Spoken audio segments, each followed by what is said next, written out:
Hello, Wafflers, and welcome to the Wafflers podcast. I'm Adam Albushti. And I'm Robert Santiago. And I don't know what we're talking about today. What are we waffling about today, Robert? We are talking about the anti-book ban rally at Vieira Brevard school districts, mainly regarding considering if two books known as The Kite Runner and Slaughterhouse-Five should be banned. This is specifically in response to growing dominance and influence in Brevard District by a now well-known across America organization known as Moms for Liberty, which started in Brevard District. Mm-hmm. And today we have the person who spearheaded the rally at the Brevard District building.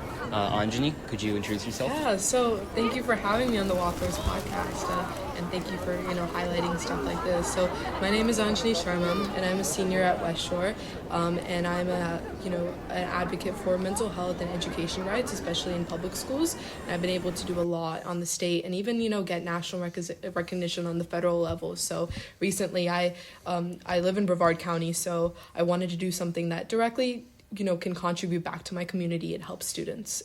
So I spearheaded this rally. Okay.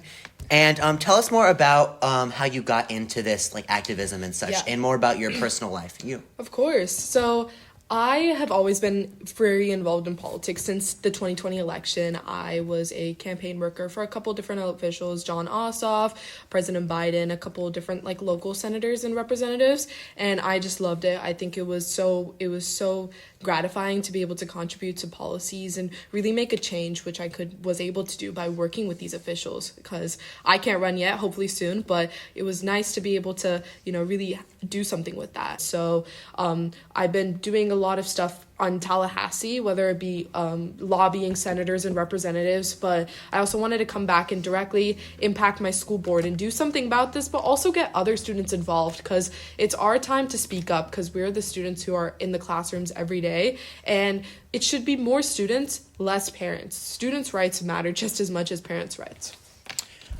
Great response, and I just want to say, since I know you started in 2020, mostly pushing for politics and such. What was it like seeing the rise of Moms for Liberty during that time? Since I know that Moms for Liberty came around its peak and its founding regarding the coronavirus restrictions during COVID-19, the mass restrictions and the social distancing and such. Yes, so I come from a family with a big healthcare background, so I was always taught that science is the truth, and I know that could be controversial in today's day and world, but I never was too involved in terms of mask mandates, because I was still young researching, and I was very involved with the National Democratic Party, with high school Democrats. But what I saw was, it goes back to everything that's happening right now, that there is a major rise in parental restrictions on public education, and they're not much for students to speak up on it. And I think that's the general consensus. What it is that parents like Moms for Liberty are coming into our school systems. They're influencing board members, they're influencing teachers and administrations to push policies that they find that would be the best for students, but oftentimes they're not including students' perspectives, and I think that's what the issue. I do respect and condemn Moms for Liberty, because they do care, and I can see that, but I also think that there's an issue where they're thinking that their opinion matters more than the actual students who are in the classrooms every single day. Mm-hmm. And what is your overall opinion on parental rights? I know there's been a really big debate about how much influence a parent should have over the school curriculum, especially since, from what I know from Moms for Liberty, they believe that they deserve complete control over the education system due to their tax-paying money going into it. Yeah, and I also think parental rights is important, but I also think parental rights for your own individual child is what it should be. I don't think that one parent or one group or organization should control the rights for every single student in the public school system. I think that that's unfair and unjust, and that goes and creates a very inequity and divide in America. I think that if we have this organization that literally influences public education, these people have to go to school and they're forced to be under this influence. I think that's unfair and unjust. I also think that these parents also have the right to have rights for their own child, their own child that goes to public education. So if they're not feeling comfortable with their own child reading a book, if they're not comfortable for their own child to be in AP psychology, I think that their parents should have a say in that. But I do do not think that they should speak for the general consensus, and they should have as much as influence as they have right now in the school system. Yeah, and that makes a lot of sense. And I personally agree with that. What do you think about that, Adam? Well, all right. I think I'm a big proponent of being able to choose and do what you want, especially when it comes to the younger generation.